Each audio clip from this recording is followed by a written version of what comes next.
ages 15 to 44 in 2025, down from 53.8 to 2024, making a new record low in modern American history. Progressive commentators celebrate delayed what? Childbearing and smaller families as signs of liberation. So we got now, I had that conversation when I was having lunch the other day. I didn't really know that it was going to come up, but we're having a situation where people are delayed getting married and they're delayed in having children, and that's not God's standard from the Bible. Okay? Right. Okay. Now again, I know if we go back to the Mary and Joseph, that was back then, but we still today, we need to teach that we need to marry, have families, raise children in the nurture and admonition of the Lord. Y'all with me? Look at the first issue. This is where we're at. First, there is the influence of smartphones and social media.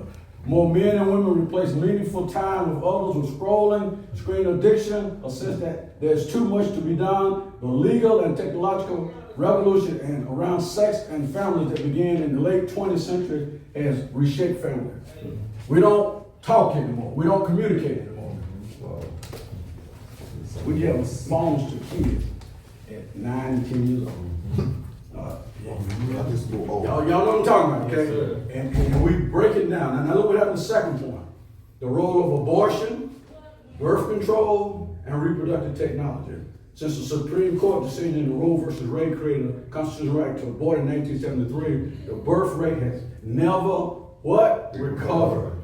Normalized a culture in which children are often treated as optional lifestyle, exception rather than blessings and responsibilities. You know, we're in a situation where nobody want to have children. We're in a situation where people think children is the burden. We're in a situation where women, and again, I'm not saying women shouldn't work, but women have pushed the children off in the daycare and gone to work to make all their money, and the children are suffering. Yeah. Amen? Amen. So I'm just telling the truth. Yeah. We're going to get to the question last, okay? The collapse of what? Marriage.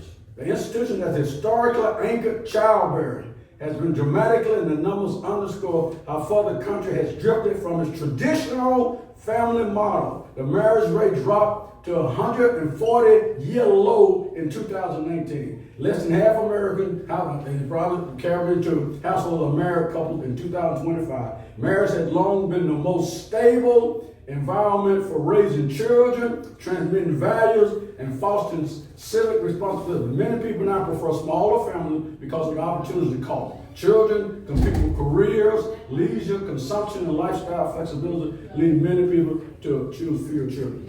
I was just at Beltane class about we need to reach the child. And I was just listening to the pastor this morning talk about we need to make the children important in our ministry. We need to do that, okay? Our children is the next generation. Amen. If we don't do it, and I just heard me and Carter was talking about churches are closing. There's nobody to take over the church. The children have gone, Beltane brought it out. Where are the teenagers that come in Sunday school? They're not doing it anymore. Where the parents that used to bring their children to hear the man of God, they're not doing it. So we're losing all that. That's right. Number 4, leisure. What kind of country will be in the coming decade? Society that cannot or will not replace itself faces not only economic headwind from a shrinking workforce to an unsustainable entitlement program, but also a loss of cultural confidence and contingentiality. The emerging consensus is that reversing the birth decline will require more than substitutes of slogan. It will demand a renewal respect for marriage, a culture that values children, deregulating to lower the cost of family life, and medical system that prioritize restoring natural conception rather than sidelining it. These are the behaviors that are affecting us.